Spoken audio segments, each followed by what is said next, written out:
시장 관련되어 있는 부분에서 로봇주가 관심이 있다라는 것, 그리고 시장의 확대에 대한 부분을 충분히 인식하고 있다는 점에서는 고무적인 그런 부분입니다. 그 역할을 두산 로보틱스가 잘 하고 있는 그런 상황이고요.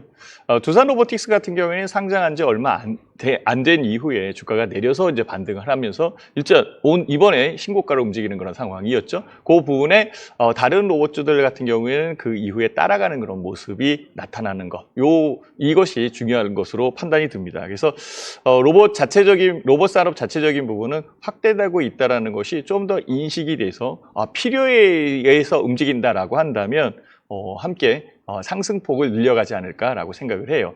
그 여건에 SBB테크 같은 경우에는 로봇 관절 이런 쪽에 필요한 감속기를 만드는 회사인데요. 굉장히 많은 감속기가 필요합니다.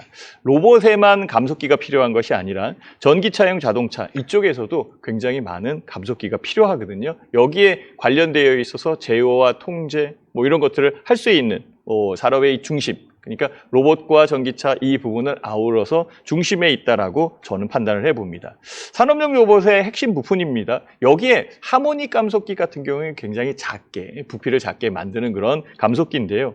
일본이 독점을 했었던 그런 시장이었는데요. SBB테크가 잘 만들어냈습니다. 그래서 소형화, 경량화 이쪽을 달성을 해놓고 고정밀 감속기 수요 이쪽이 증가하고 있는 상황이기 때문에 결과적으로는 매출이 증가할 것이다 라고 판단을 해낼 수 있을 거예요.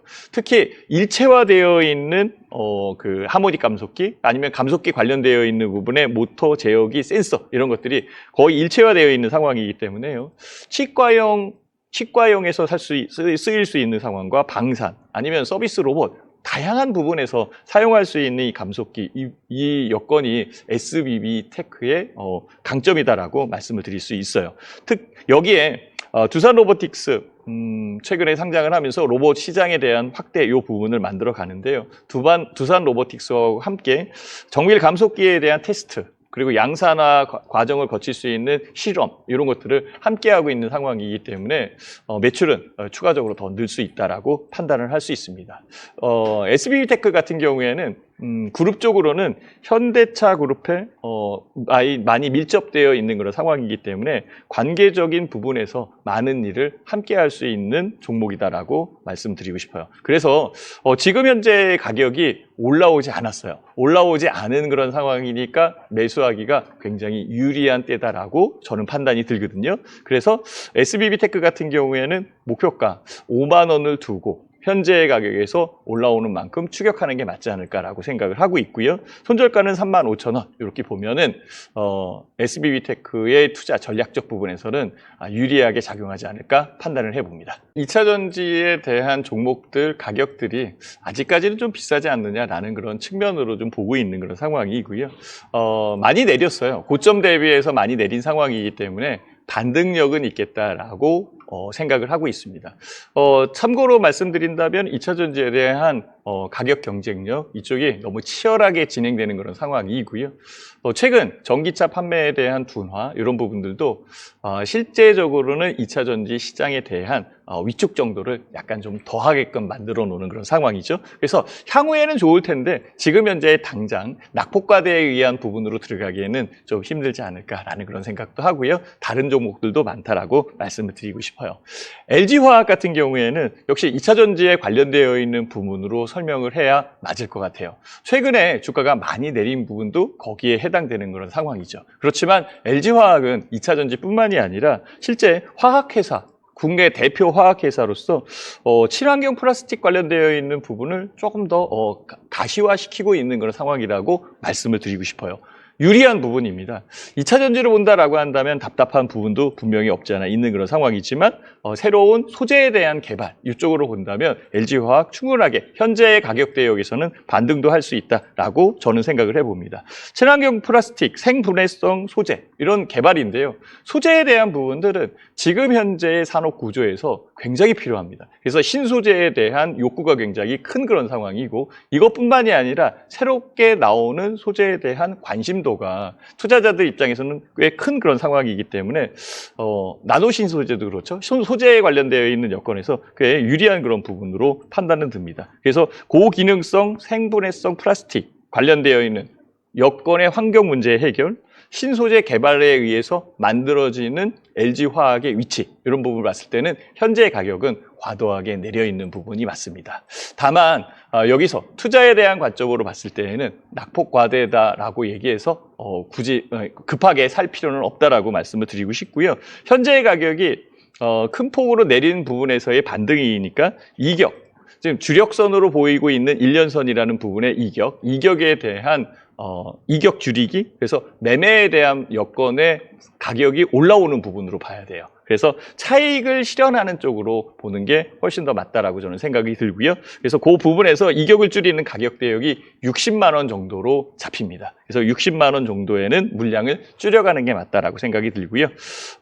손절 가격은 46만 5천 원 이렇게 제시를 해봅니다. IT나 IT 부품, 그다음에 기술주 같은 경우에는 최근 시장의 이 부침이 굉장히 셌었던 것은 맞습니다.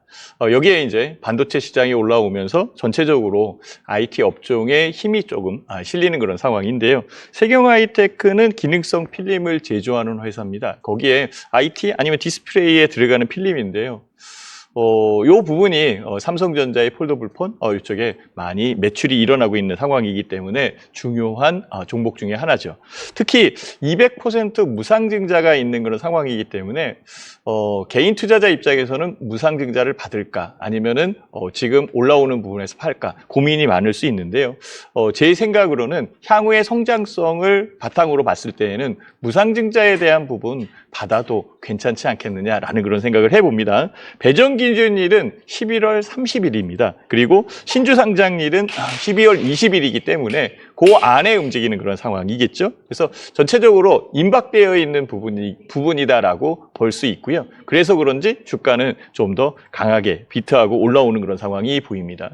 실적 관련되어 있는 여건에서도 2023년도 12월 달 기대치에 대한 부분에서 그 자료를 보면은 325억 정도의 영업이익이 증가하는 걸로 나와 있거든요. 굉장히 많이 증가하는 그런 부분입니다. 이런 것들은 3분기 매출에서도 확인할 수 있었어요. 매출액이 14% 정도, 980억 정도 넘어가는 그런 상황이었기 때문에 올라와 있는 그런 상황이고요. 영업이익도 20%, 즉 137억 정도 높여져 있다라고 생각을 해보면은 발표가 나 있는 그런 상황인데요. 이런 것들은 아마도 또 폴더블 폰에 대한 실적 그리고 매출에 대한 부분에 영향을 좀 많이 받는 것으로 판단이 듭니다.